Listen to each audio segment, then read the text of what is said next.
Beredar video memperlihatkan aksi seorang emak-emak mencuri HP milik pengunjung rumah sakit saat tidur di kursi. Video tersebut diunggah oleh akun Fakta Kamera, Rabu, 13 September 2023.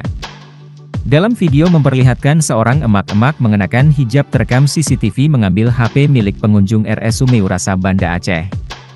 Saat korban sedang tertidur di atas kursi namun handphonenya terjatuh ke lantai.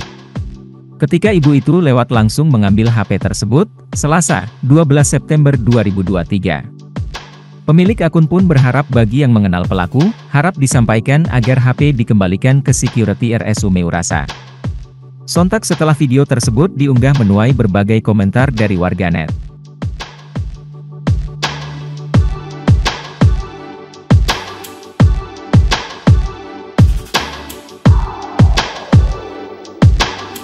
Terima kasih sudah nonton, jangan lupa like, subscribe, dan share ya!